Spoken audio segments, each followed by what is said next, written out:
In software engineering, we are taking chapter number 2, which is software engineering. The first thing is, today the software making, building, employing and usage has changed. So in order to build software that is meeting the today's challenges, we need to know certain realities. The first thing is software, apps, websites, etc. They are deeply embedded in every aspect of our life. Take real estate, take automotive industry, everywhere we have software which is embedded. So for that we need a concerted effort. Means not only the effort but a full force effort to understand the problem. That is, the software is a solution for certain problem of the consumer or the client. So we need to understand the problem beforehand. The IT, information technology requirements, for everyone it is different. For example, individuals, single person, maybe a big business, even for the government, state, union, federal, all requirements are different and they are changing, ever changing every year. Now I'll show you, this is the cockpit of an aircraft. Here we have embedded software, sophisticated software, you can say state-of-the-art software. So these software are now embedded, they are inside from your consumer electronics, microwave, machine, etc. to medical devices, even to weapon systems, because here the lives are involved.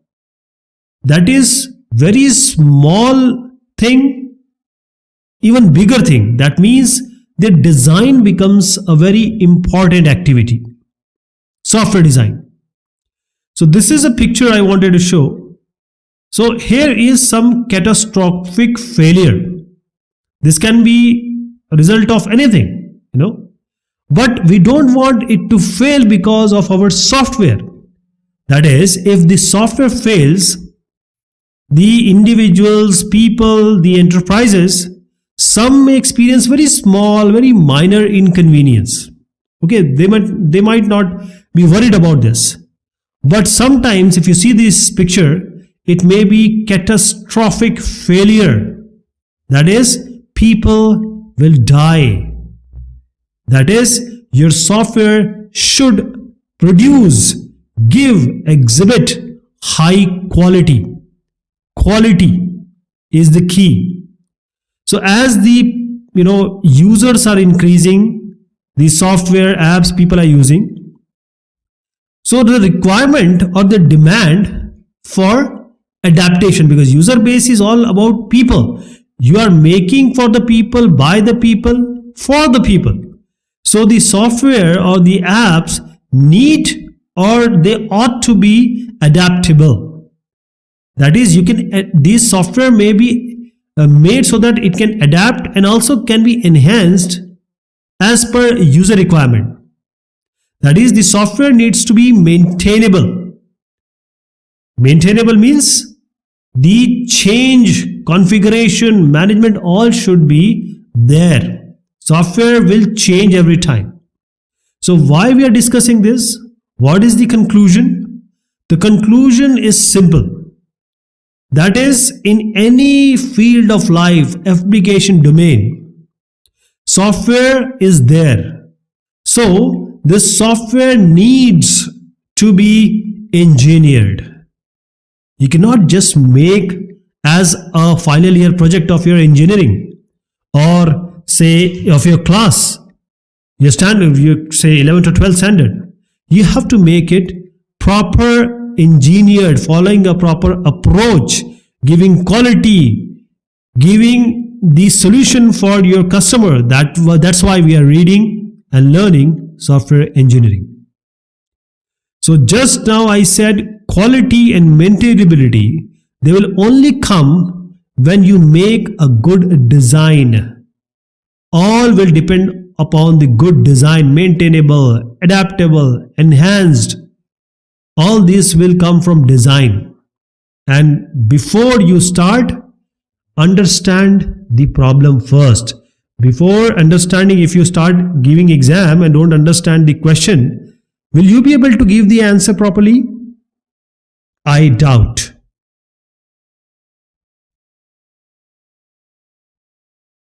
How to define the software engineering? So, there are so many definitions, but a proper software engineering definition is given by IEEE. And there are two parts of this definition. The second part is referring to the first. Okay. This second part is actually the study of approaches which is being said in the part 1. So software engineering is all about applying the systematic, that is, everything needs to be planned. It follows some system, discipline, and quantifiable approach. That is, when you plan certain thing beforehand and follow that plan, and you have already in mind that this will be the quantification, this will be the number, this will be the output. So this, when we apply for what? For the development, operation and maintenance. That is, you are creating a software. You are going to make a software which will be operated by someone. And then you need to maintain it because some changes will be there. So all this, you have to apply the engineering aspect. Like a civil engineer makes a building. Like a mechanical engineer makes an automobile. So the study of these approaches which are being highlighted in the first is also comes under these definition of software engineering. Again, the application of systematic, discipline, quantifiable approach to the development, operation and maintenance of the software. That is, you are applying the engineering aspect to the software. This is the definition of software engineering. Now, software engineering is a layered approach. Let me give you a very naive example of what is layered thing. For example, let's say you eat burger. So you have the buns, bread you can say. Then you have some burger, means you have some say potato or ham inside this. Then you will have some layer of say tomatoes, cucumber, etc. Now these are the layering. Similarly, software engineering is a layered technology. So any engineering approach, as I said, it can be mechanical, civil or any other. This all have a base. That is, they all rest on one thing. Quality. So if you see these layers, these are 4 layers we are going to talk about in software engineering. The base is the quality. That is, you are making everything that has to have a focus related to quality, because you are going to give a quality product. You are making a quality product. Okay. If you go to Adidas or you go to a very general shop, you will see the difference, the stuff you take. So we have total quality management, Six Sigma and many others we are going to talk when we will be discussing quality in detail. So these are different approaches which will ascertain the quality. So whenever you make say a house, there will be bedrock, that is, some rocks. So this bedrock that will support the house, in this case that will support the software engineering, is basically a quality. The quality can be only given when you have a strong quality. Focus will only come when you have a very strengthened bedrock, right? That is, you can rely and the customer can rely on your product. So above this quality, there is a second layer. This is the process layer. So when you put a bedrock, now you will lay the foundation of your house. This foundation is nothing but the process layer. So this process is, or process layer or process in software engineering is a framework. So you just see this picture. Don't worry, we'll be discussing this in detail. But just now or right now, you just understand that this process is nothing but a framework and a glue, because there are so many technologies that are involved. So it will hold these technology layers together. It is like a glue, right? It will hold these together. Because why we are doing this? We want to give the software timely. That is, there is no open-ended software development. Say 1 year, say 2 years or 6 months. So this is how the process layer work. Again, coming to the software processes, that is this process layer, what does it do? Actually, this is a basis. This is a base. So the software process provides the basis, or it is a basis for various other activities. For example, the management control, because the process will govern the management control. What are the technical methods you are applying? Because there are different processes any software team can have. So what are the technical methods you are going to apply? Technical means you can have a framework, you can have a programming language, you can talk about the kind of document you want, and you have work product, because the models will come out, the documents you are going to make, the requirement document, the acceptance test document, the data, the reports, the forms, all these, the basis is software processes. And you can decide the milestone, because this is how management control will take place. That is in 2 months, 3 months, 6 months, what you are going to give or what you are achieving. And because of this only, you can ensure the quality at every moment, every time. And if certain changes are there, because change will come, so we will be able to manage properly these changes. Coming to the process and now going to method, because I'm talking about layer. Quality we have talked about, processes we have talked about, and now methods. So when we talk about software engineering methods, these are basically the technical how to build a software. That is, method you can have, oh, I will do this method. Say I will use the C#.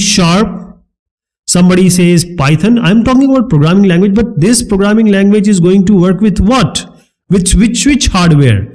With which different network devices? So this is the methods, technical how-tos.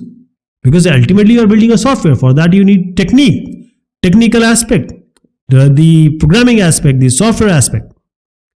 For example, methods can be communication, because you need to talk, the requirement analysis, the design, the program construction, which I talked about, Python or C#, whichever, then the testing and the support. So these are the methods. Which method, what kind of method you will choose? It depends on you. Now coming to the tools. See, so what all you are doing is a theory. But finally when you'll do it, you need some software. You might need, because requirement, design, implementation, verification, all these, and deployment, maintenance, this all will need some certain kinds of tools or software. So it can be automated. There are different tools, LDRA, and various companies are making. So this can be automated also, this can be semi-automated support also. And this is for what? These tools are basically for employing and implementing the processes and methods. So when these tools are integrated such that the output of one can be used as an input to the other. And these are all the systems which are supporting your software development only. That is what we call as CASE, computer aided software engineering. So this case is established. You see this integrated case. There are 3 activities which comes under uppercase, planning, analysis, design. Lowercase, that is computer aided software engineering. The lower one are implementation, testing and maintenance. So all these, the tools will help you to do or employ. The software processes. Now software process or software processes. First you have to look at the figure, but we will be discussing it while we are discussing about the model. But the process is not one thing. It is collection of certain activities. What are the different activities different teams will say perform? What are the actions you are going to take? I'll give you example of all these. And the tasks that are performed. Because you are creating some product. So whenever you are creating some work product means the product which is working. For that you have to do certain activities, certain action and task, and you combine them. That will be called as a process. And that is nothing but a software process. So let me tell you again, a process is the collection of activity, action and task for certain product, work product. So let us start with the activity, because there are 3 things involved which I have already underlined. So activity is achieving a certain broad or big objective. That is, let us take an example. Communication with stakeholders, communication with your customer. So stakeholders are basically, they may not be your customer, they are your customer, but they are people who are involved. They have profit and gain involved. They are connected to this production. So along with your customer, there are people who are called as stakeholders. So this activity, which is, as I said, having a broad objective, this, for example, communication, it has to be done for every project. Even if you go to medical field or say medical software or your automobile software, whatever will be the size of project, whether it is complex or simple or any kind of degree it has for the rigorousness, activity will be done. Okay. So a process defines who is doing what, when and how to reach a certain goal. Now there are 3 things, okay, in the process. What are action? The action, let us take an example also here. So action are certain small or you can say certain set of tasks. And when we combine these tasks, we are getting a major work product. For example, there are people who are in design, they are making architecture design. So when they combine this design, you are going to get the architectural design model of the software. Coming to the third part of process, task. Now task focuses on a small, not very big, means minute or small, but whatever smallness they have, they are well defined objective they have. For example, you made a very small code, say a function, and then you will do a unit test. So it will give you a tangible outcome whether test is pass or failed. So the process we talked about is not a rigid having criteria. Any kind of rigidness is not there because it is adaptable. Okay. If someone has to make a software in 2 months, someone has to make in 1 year. So the process may change. So the software team, those who are making the project, they can pick and choose, they can finalize what kind of actions they have to take, what kind of tasks they are going to apply. So software process are not rigid because the basic idea, the intent is to deliver a quality software timely.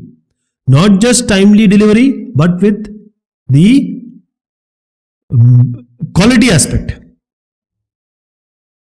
The process framework. We talked about process. It has activities, it has action, task, collection of that activities which is giving you final product. So a process has a framework. So this process framework is basis of a software engineering aspect. So a process framework is a foundation for a complete software engineering process. So we are not only talking about whole, but there are certain framework activities, because process is a framework. When we talk about process framework, so there have to be some framework activities, and this has to be with all software projects. This is not only for one. So let us see what are the framework activities. These framework activities are those activities, those actions you are going to take that will come in a combined collective way will give you certain product. The first framework activity in a process framework is communication. Before doing anything, any kind of technical work, it is very important to communicate, to talk with customer. Why you are going to talk with the customer or stakeholders? Because you need to know what they want. You will gather all the information. We will gather all the requirement. Then only you will put features and function, the menu based, or so what kind of screen they want, what kind of action they want it on which kind of machine. Okay, this only the user can tell you. The second thing comes is planning. See, if you are planning for a weekend, then if you're planning on say Monday, if you plan it earlier, on Friday you don't have to plan. So planning is actually a map. Wherever you go for your say holidays, you plan, because you have to plan a map for your journey. So here we are talking about map, and in the software term, in the process framework, in the framework activities, we are talking about software project plan. So we have already made a plan, that is we have to make a plan. We need to decide what are the technical tasks, what are the work, what are the jobs we are going to do, and every task, what are the risks involved, we need to know. What are the resources required, the manpower, the systems, and what are the work products, because when we define what are we going to do, what we are going to achieve, and then in what time we are going to complete it, work schedule. So if you are an architect, you'll make a model. Nobody starts making a house. So that is, you know, by the model a big picture, that how my house is going to look. It may change, but the broad idea you will get. How the parts will be there. I'll have a parking here. This will be my lift, and here I will have some, some generator I'll put. Similarly, because a software engineer is also a kind of architect, so software engineer has to create model to understand the software requirement, and then only you can design when you create a model, because you are going to achieve those requirements posed by the stakeholders and customers. Then once you design, you have to build. You design a model, then you have to build. So what you design must be built. So this is basically code generation. Here actual coding comes, programming comes. And once you program, then there may be some certain error, certain problems, certain bugs. So you need to uncover those errors, because you don't want it to propagate to the later say step or schedule activity. So construction is actually building the software. And finally, once you made it, either you can give it directly, completely to the customer, or in an incremental way.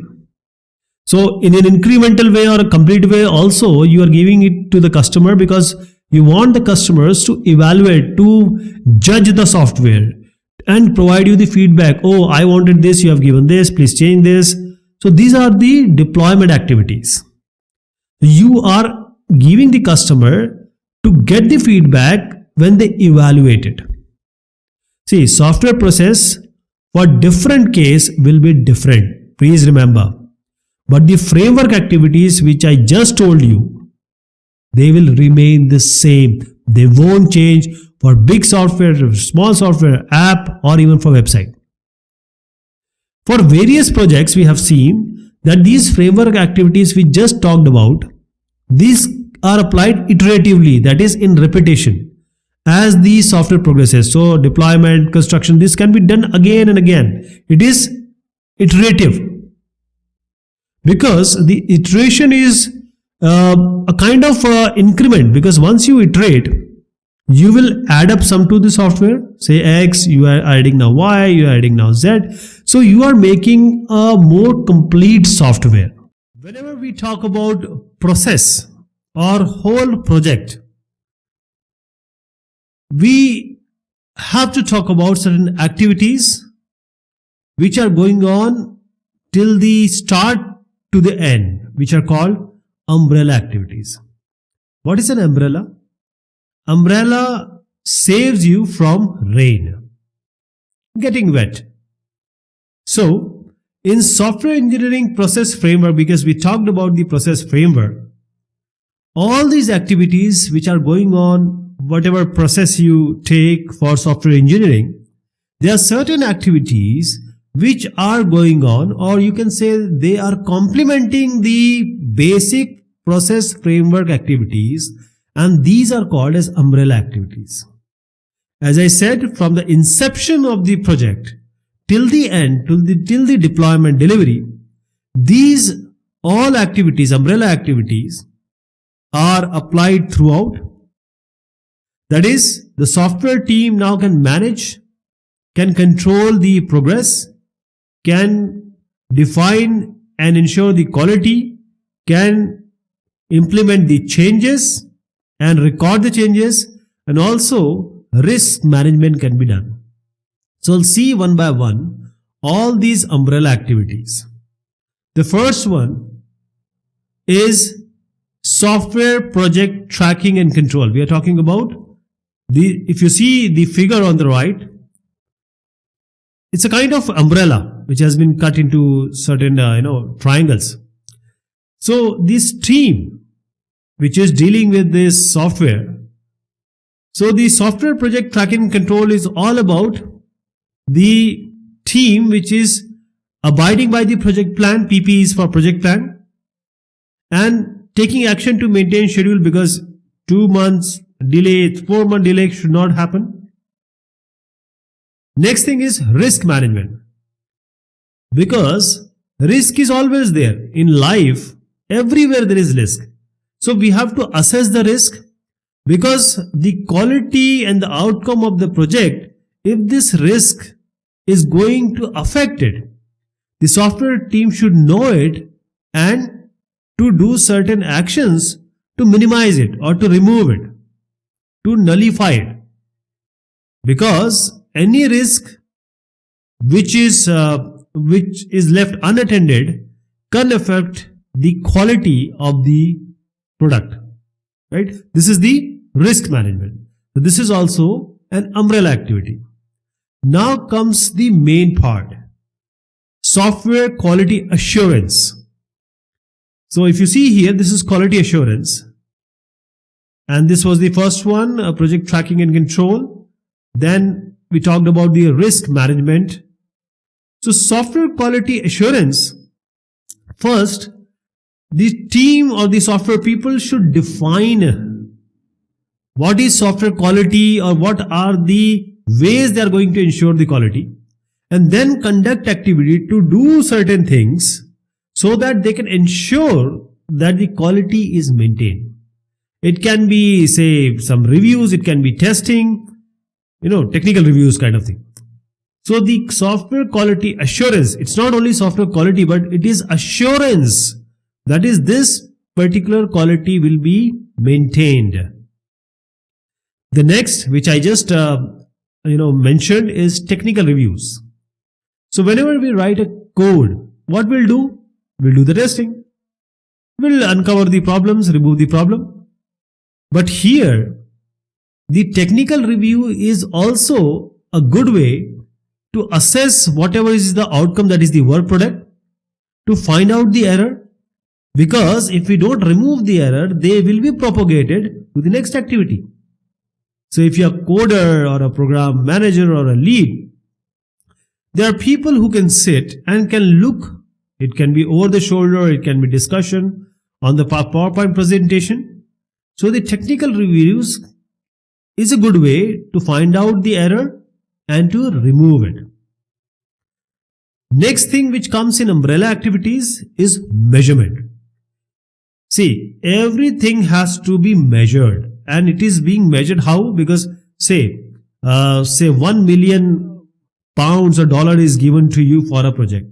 So it's an amount. It can be measured. And the work you have to complete is, say it is in 1 year. This is also a measurement. So this measurement defines and collects process, project and product measures. Next comes is the configuration management. This is a software configuration management. Basically, it is all about change management. Okay. In 3 months, you deliver certain incremental value of the project. The customer will give you feedback. Oh, I want this. You can change like this. So you are actually changing. But this change has to be version controlled. It has to be noted. It has to not propagate other errors in the program.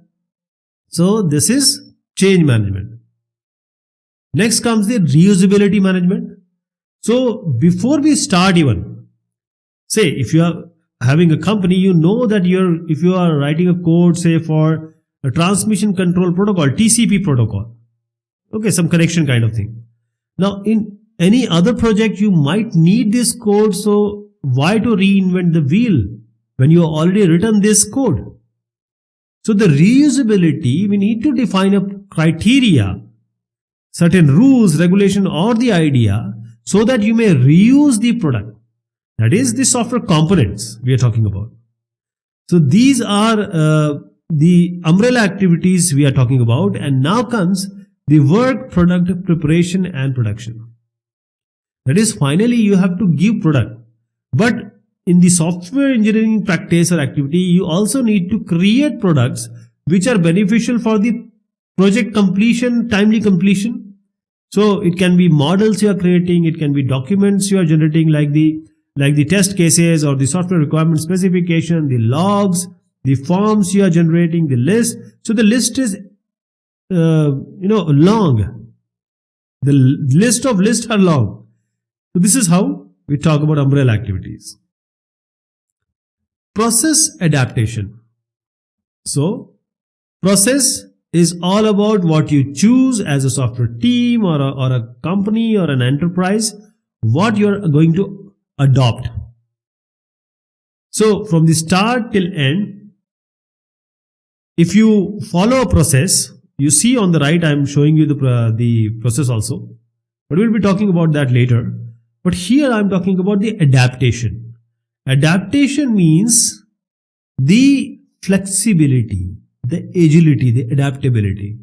So as we discussed earlier also, software engineering process is not rigid. That is, if you take, it's not like a stone. It's like a wet clay.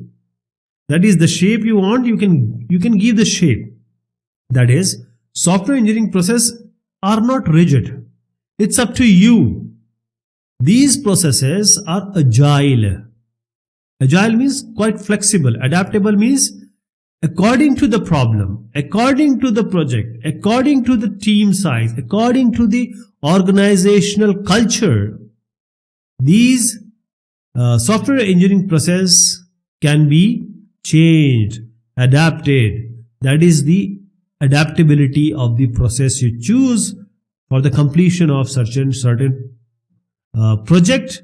It can be app, it can be website, it can be a software. So it can be different for a different project.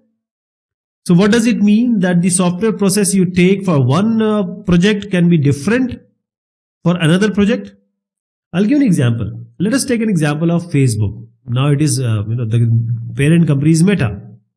So the Facebook is a very big website, app or an application. But if you are making, say, a calculator, simple calculator, so the difference of these two work, how can we discuss it? The difference may be what will be the flow of activities, actions, tasks, and what are the interdependencies among them.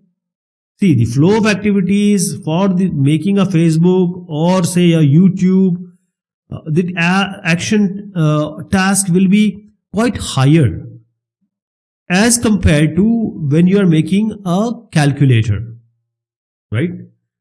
The task and action we are talking about means the different activities, how much they are being defined. So for a calculator, there will not be much, but for Facebook, it may be too many. Now, what will be the work products? For a calculator, it can just be one iteration or maybe two. But for Facebook, making a Facebook or the voluminous and strong software, you need to identify certain work product, many of them. Then the quality assurance, more in FB, less in calculator. The project tracking and control activities, more in a big project, somewhat lesser in a moderate project. What kind of degree or rigor means how much you have defined or described the process. This will be also different. And how much you are talking to the people for whom you are working, that is the customers, stakeholder, how much they are involved in making a project, making a software work, and what is the autonomy which is given to the software team. If you remember, this customer and stakeholders also they are responsible for what Facebook is right now. And the autonomy which is given to the software team, this is also process adaptation. Then comes the team organization and the roles. Maybe a Facebook kind of software can have multiple teams working on different aspect of the website or app or program. The calculator maybe one person can develop, or maybe two of them.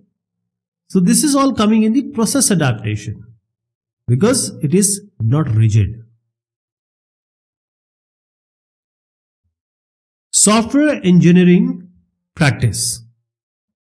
So what are the normal practice a software engineer should apply or put in his practice or her practice? So there is a book. I'll just show you the book. This book is called How to Solve It. And this was written by George Polya. And this was written well before today's modern type of computer existed. And this was basically on the problem solving issue. But from here only, the problem solving, here came the software engineering practice essence. That is what we are discussing, the software engineering practice. The actual content or the core has come from there. The first thing is to understand the problem. First, understand the problem. If you understand the problem properly, you will be able to give the solution. That is, if you are from the company, you need to talk to the customer multiple times. There has to be proper communication and analysis, samiksha. Understand the problem. If you don't understand, verification, validation, when you are going to do, there will be problems. Plan a solution. Because if you understand the problem and you know what you have to make, you can now make a plan to solve the problem. That is, you can make the models, you can design it properly. Then what you have planned, we will carry out this plan. What you have planned. That is code generation, whether you have to use which framework, it is a networking kind of stuff or some standalone project. Then finally, whatever you have made has to be checked, examined for the accuracy. For that, we may use testing, we may use all the criteria we have defined for total quality assurance. So these are the 4 things which are coming in the practice. So let us discuss understand the problem more. That is, who has a stake in the solution to the problem? Whatever you are solving or whatever you are automating, whatever software you are making, who all are the stakeholders? That is the software you are making, the application you are building, or the website. Who all people, they are not only the customer is your only person to whom you are talking. There are other people also who have some or the other stake. Next comes is what are the unknowns? That is, whenever you are making a problem, you are talking about data functions, because 2 plus 3, 2 into 3 you can do. But if I say you take the integral, you have to put more data functions and features. Right? So this is what are the unknowns. This will help you to understand the problem. Then only you can solve the problem. Then if a problem is big, let me give you an example. Whenever you eat a bread, you don't eat whole bread. You take a core so that it fits into your mouth. Right? So any big problem needs to be divided into smaller parts, manageable parts. So can the problem be compartmentalized? This is very important. And can the problem be represented graphically? Now you see this picture. So this picture is showing you various things. Say it is a picture shows 10,000 words. It is equivalent to 1,000 to 10,000 words. So it is better always to show or represent the problem graphically. If it is there, that is, if you can make a model, we can make certain graphs. It is always easier to understand the problem then. We will talk about UML later. That is one of the way we can represent various diagrams, say from the requirement till end. Coming to the planning of solution. Because you have understood the problem, now you have to plan the solution. Because have you seen similar problem before? Are there certain patterns which you can easily identify because you are going to solve certain things? And if you understand the pattern, it is easy to solve or to plan the solution. Right? Pattern are certain content which have same attribute. And is there any existing software that is already implementing these data function features that is required in this software? This kind of problem, has it been earlier solved? That is, as I said, you are writing a transmission control protocol code. If you are making UDP, can this TCP idea can be used? Or the code can be used? Can sub-problems be defined? As I said, it is always good to divide the major thing into smaller things. Can you represent a solution in a manner that leads to effective implementation? That is, once you have created a model, can you design model that can be created? Then when you plan the solution, you have to carry out this plan also. Does the solution conform to the plan? That is, if you have designed certain thing, you made a model, is your implementation, that is writing a code, because you're making a model, that source code, is it made such that it conforms to the model you have made? It represents the model? Is each component part of the solution probably correct? Because, for example, you are writing different functions. Are all these functions properly checked, verified? Are they working correctly? They have been properly reviewed? Are they correct? Because when you combine them, then each part should be correct. Then only you will get a proper result. And once you are done, you have completed it. It's not completed because we have to check, verify, validate. So is it possible to test each component part of the solution? Has a reasonable testing strategy been implemented? Are you going to do some, do you have some test cases, acceptance testing kind of thing? Does the solution produce results that conform to the data functions and features that are required? Okay, because you need to validate everything starting from the SRS, software requirement specification. There are say 50 SRS requirement. Are all these in the final software? So the general principles, because we are talking about software engineering practice, so many people have given their idea. So one of the Cisco guy, David Hooker, he proposed 7 principles. So he is the gentleman we are talking about. So he proposed 7 principles that are focusing on the software engineering practice, how the practice should be there for any software engineer. So what are these 7 principles? They are quite obvious basically, but he combined them and presented well in his seminal presentation. So the reason it all exists, why you are making a software, you are actually automating certain things, solving certain problem, or you are adding certain value to the work. Okay, so this reason is your customer.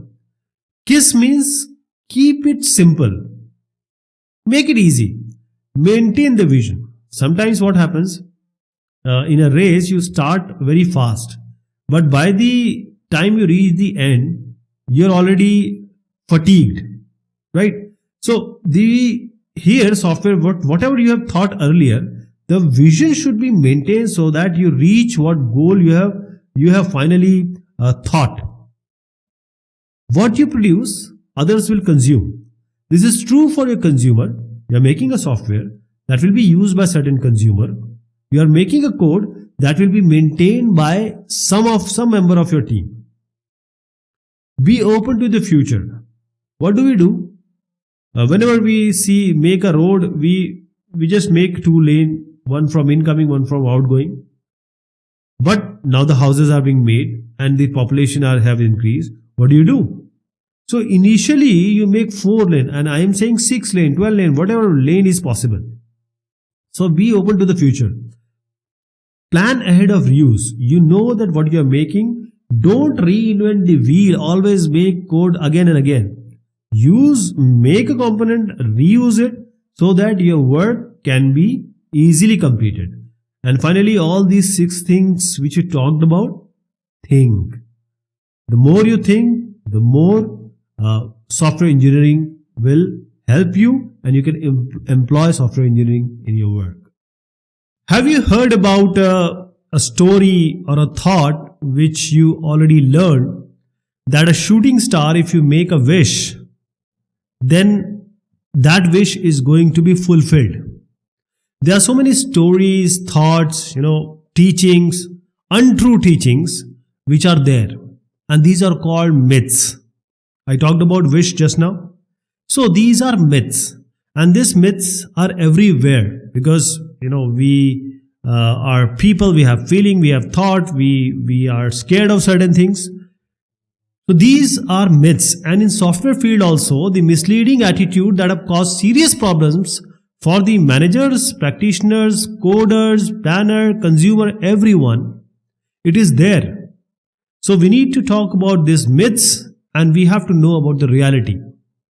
So we'll talk about these myths in 3 categories. The people who are managing a software, big companies, they have certain myths. The people who are going to make, that means who are responsible for automating, or they want that software to be made, who are going to get the result, our customer, they have myths. And the practitioners, like the coders, like the programmers, they too have the myths. So the management myth, the people who are managing a software team, program manager or the group manager. So managers, they have certain responsibility. They are always under the pressure that they have to maintain the budget. They don't go outside the budget. They have to keep the schedule on time, and always they have to look for the quality, improve the quality, assure the quality. So there are certain myths which are always in their mind, and sometimes that myth make them quite subtle in their approach. So we'll start with one of the myth, which is we know everything. That is, the manager says, or they think that we already have a book which is software engineering book, and it is full of standards, procedures, different chapters we have learned, we have crossed the exam, and now we have hired good people and they know everything. So why we have to look for a book or some new engineering concept? But the reality is, software industry is changing every day. So modern software engineering practice, does that book contain? Or have you ever gone through what has come yesterday? Is the book complete? Is the knowledge complete? Have you adapted to the new technologies. So because everything is quality and time to delivery. That is, in order to improve the quality and keep schedule, you have to learn what is today's scenario. One more myth is, if we get behind schedule, add more programmers and catch up. That is, for one project, say we have for 1 year, 10 people we have assigned the work. Now what will happen? If the schedule is increased, let us add 5 more people. That is, 10 people are working, let's make it 15. So if the schedule is, we are lagging behind the schedule, just add more and more programmers. And it is called as Mongolian horde concept. More people will do more work. But the problem is, software development or software industry is not like manufacturing. That is, if you put more labor, more building can be made. As the new people are added, here you need to know the technology, here you need to know what is the present status of the project. So in order to educate new people, say the workers, those who are already working, they will be the teachers for them. So this will reduce the productive development, because the people who are actually working will be busy in educating the people who have just joined. So it will be other way around. One more myth is there, management myth. If we are not able to do it, we have less people, we have money, so just outsource the software project and just relax. It seems quite obvious that if you give the work, it will be all good. Subletting or outsourcing. But the problem is that if you don't understand the software, if you don't understand the plan, you haven't planned, you are not aware of what will be the solution, what are the product feature, functions, technology being involved. So even if you outsource it, it will be of no use. So if you don't understand the problem properly, you will not be able to manage and control the software externally. If you don't know it internally, there will be no output or advantage of giving it to the other people. Now, customer who have come to you to make the software or the website or the app, now they have their own myth. They just say, I'll give you one statement. Say, I have to make an inventory management software. They'll come to you and they'll say just make it. But again, there is a myth. The customer says we can fill the details, or we can describe them later. But when the idea or the input which has given by the consumer is ambiguous, that is, it is not clear, you are not able to make the consumer, or consumer is not able to make the user or the developer understand the problem. Means everything has to be discussed. This will be a recipe for disaster. If the requirements are not being made, that is, the customer and the developer, they are not talking, they are not communicating, there is not continuous interaction between them, the requirements are not being understood effectively or properly, the result will not be good. There is one more myth in terms of the customer. Okay, when the customer sleeps one day, next day he comes up with you that okay, these are the things you can just incorporate, or these are the things which I don't want, just remove or delete it. So he thinks that the software is flexible like this lady, and the software can be changed anytime. But the reality is, there is a proper software configuration management which we have to deal. The requirement or the changes will propagate the errors or the problems everywhere in the software. Okay, so if at the design, before the design or coding, if the changes are requested, it is good. Otherwise, it will be a debacle. What will be the practitioner myth? Practitioners are basically those who write the program, who code the program. So those who are actually the coder or implementer, they also have certain myths. They say once we write the program and get it to work like this women is running, our job is done. This just start, or everyone thinks that okay, we have to make a program, just start coding. So if we start just coding or writing the program, they think that okay, our work will be done. But the concept of software engineering or this science, it's all about making a stout, strong, efficient software.